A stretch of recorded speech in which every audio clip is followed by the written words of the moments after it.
You can't afford to be hard on yourself when you've come this far.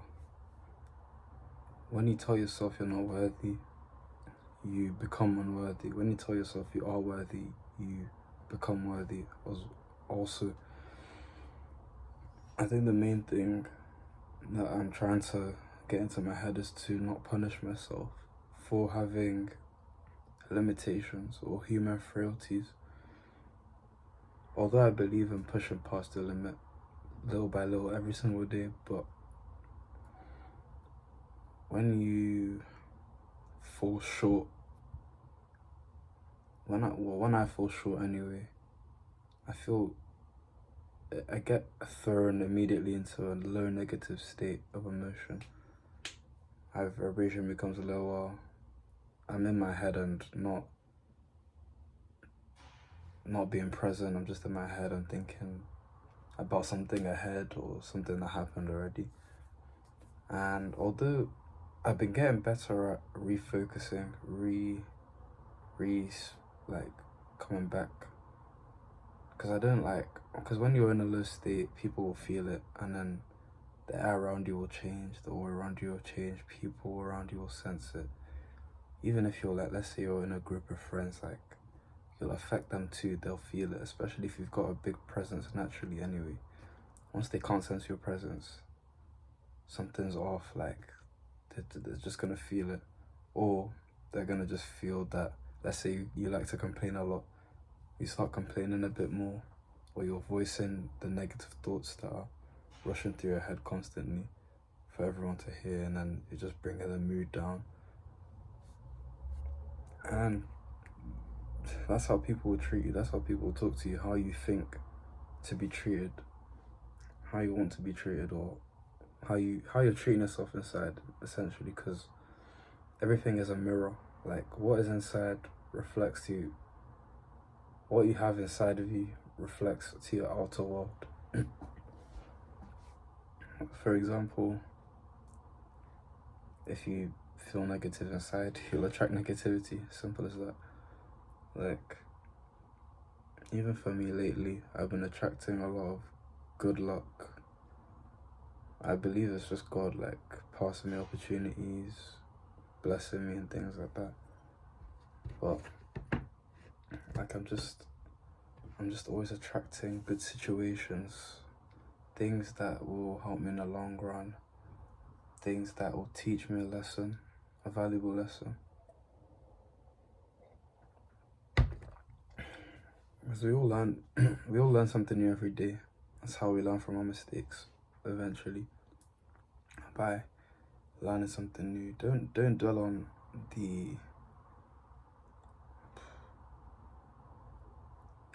on the problem.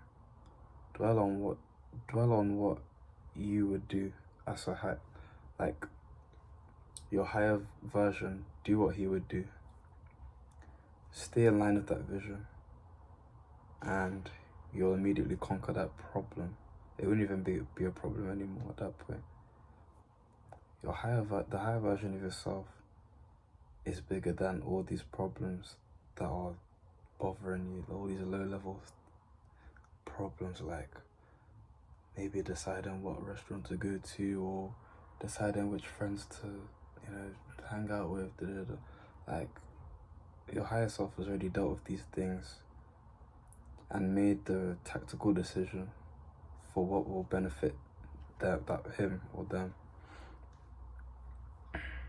You have to stay in line with that feeling, that vision. Stay in line with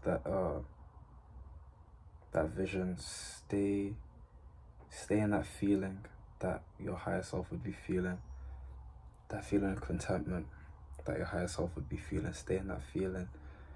Stay in that positive emotion, that joy, that, not even like overexcitement, just like joy, peace, contentment of, like, I've made it, I have the things I want. Be whole. Stay in line with wholeness in every aspect of your life.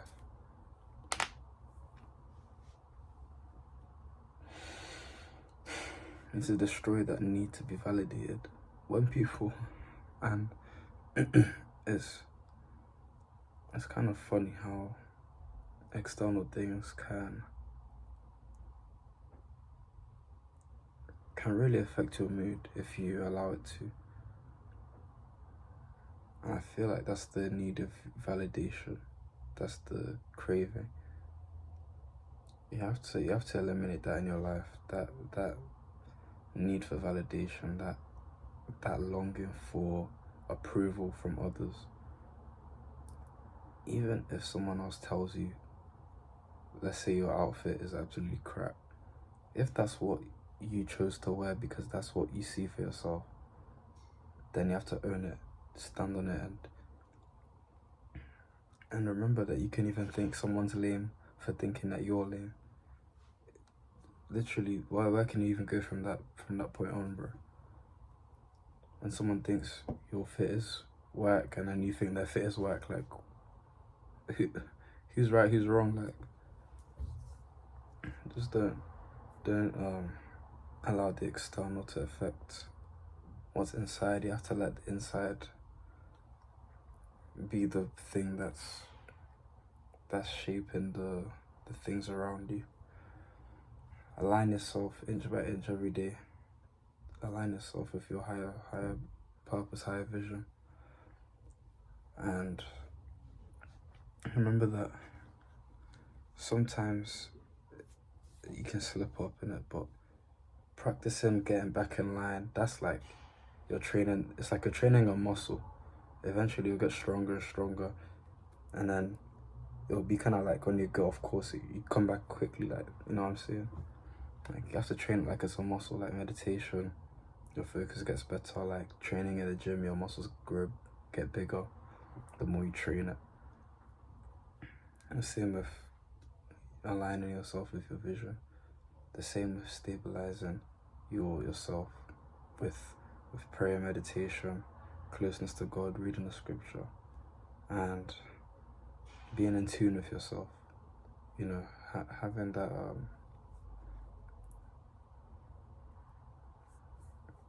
what's the word?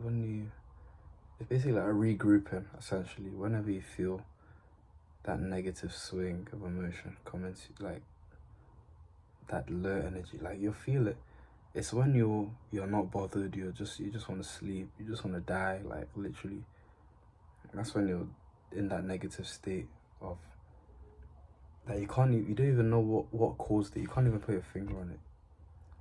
You just have to remind yourself, I'm still human, I still have frailties, but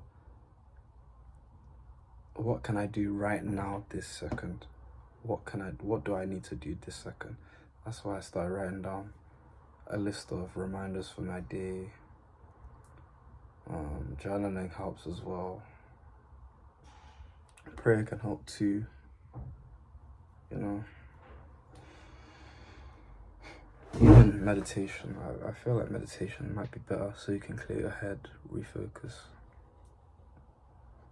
But when you regroup, you become present again, and maybe start by being grateful for where you are in this moment. Start by being grateful for where you are. Think about all that you desire, and think about what you've done so far, what you're doing so far.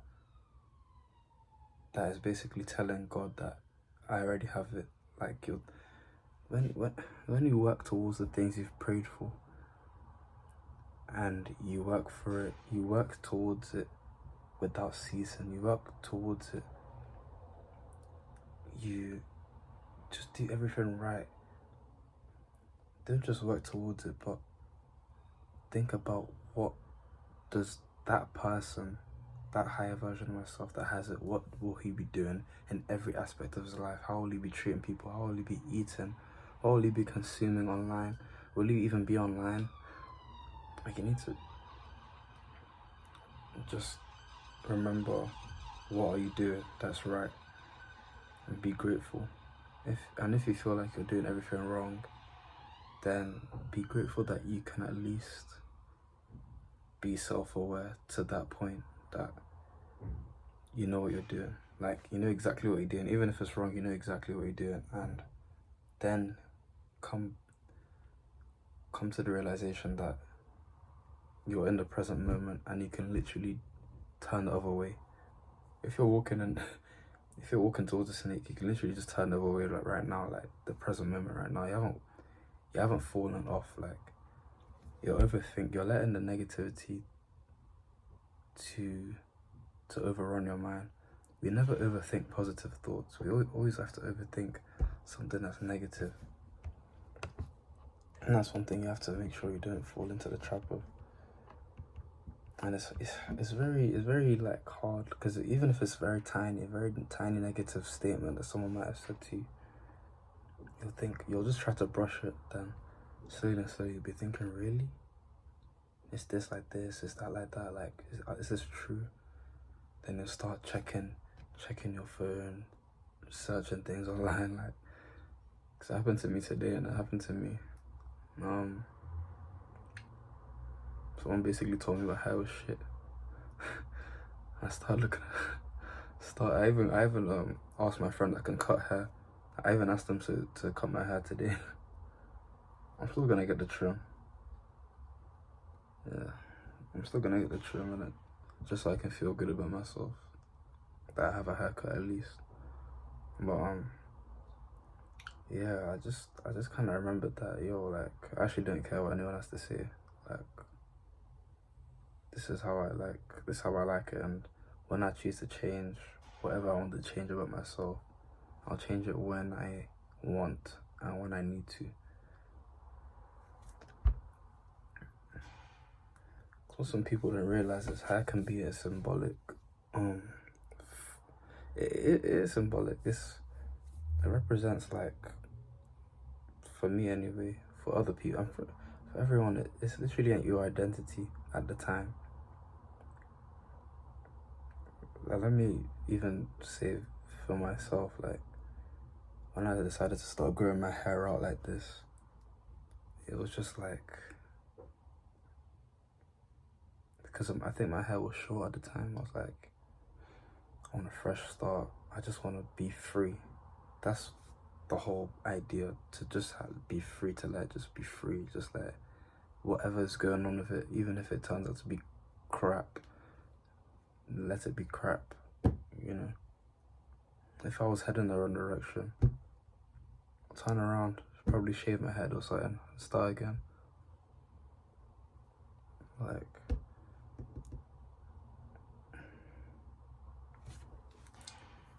think of it like Samson in the Bible. I'm gonna leave it at that.